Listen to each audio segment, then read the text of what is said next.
Good morning all. Today we're here in the vineyards because we want to touch on some points that have to do mostly with our viticultural practices. Why do we do what we do in our fields? So I think most of you realize that the Oregon wine industry and the Willamette Valley in particular has been very renowned for being as organically friendly as possible. All our practices are sustainable.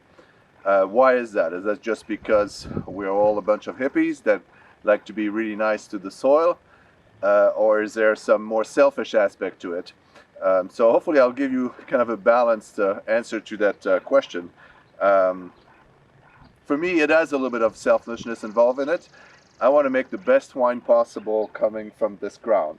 And one of the biggest misconceptions is that people think that this ground can always give you all the minerality that it has. Well, it's not always the case. That needs to be promoted, that needs to be cultivated. We need to make sure that all the microbiological activity of the soil is very, very active.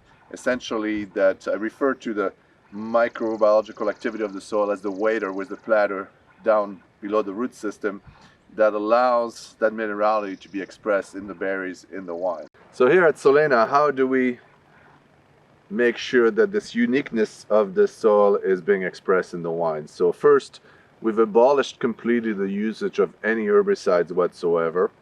And we've also grown our grapes in a fashion that is in tune with some other elements. I mean, I think some of you remember how our great-grandparents were much more in tune with how the vegetal world was working, why they seeded at the time that they seeded, why they put plants in the ground at the time that they did. They were much more in sync with, of course, the lunar characteristic that were influencing, the water of this planet, things of that nature. So what we've, done is follow the guidance of Rudolf Steiner, an amazing philosophist and,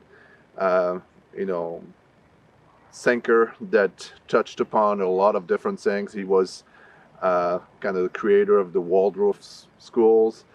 He was an amazing doctor, psychologist, philosopher, and also somebody that touched upon agriculture.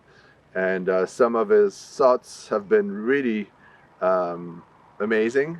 And whether we can still prove them to this date, unfortunately, is not quite available to us in the scientific world.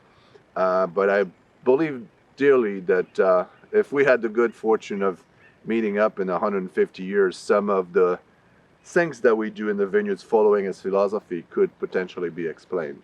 So a few things that we do. First, we are nurturing the soil with something that almost every good gardener does: compost. So we do our own compost. We do it here on the property, and it's something that just revitalizes the soils, makes the penetrability of the soil much greater. As you dig in your soil, you see earthworms, you see life.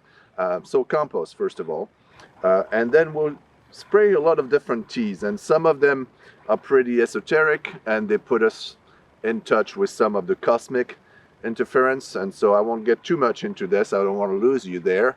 But some other ones are much more understandable and actually used by probably some of you. I'm sure that some of you have used chamomile tea at night to kind of soothe you and put you to sleep. We use chamomile teas in the summer when the vigor of our vine is a little too intense, where everything is going into the green aspect of the vines instead of going into the production of seeds, making little babies and maturing the fruit. So we are able to kind of refocus the energy. Or in the spring, like today, this has been, even though this is a gorgeous morning, we've had some cooler days. And so next week, we are actually currently brewing a nettle tea.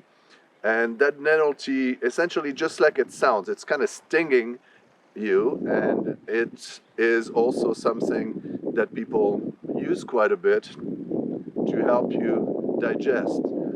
So anyway, those teas are also being applied to the vineyard to kind of help what we do. And it also, the nettle tea helps for the overall health of the vine in a antifungal activity.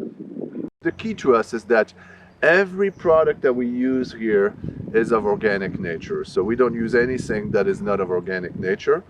And again, that helps us really keep the life of the soil intact. And that's the key component, as I was saying earlier.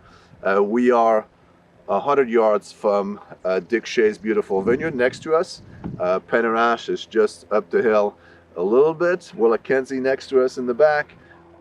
We want to make wine that are similar to this greater Yamhill Carlton area, but unique to our specific vineyard. So hopefully next time you enjoy, for example, our Domaine Danielle Laurent Pinot Noir and Chardonnay, you'll get that feeling, you'll get that taste of ours. Until then, ciao.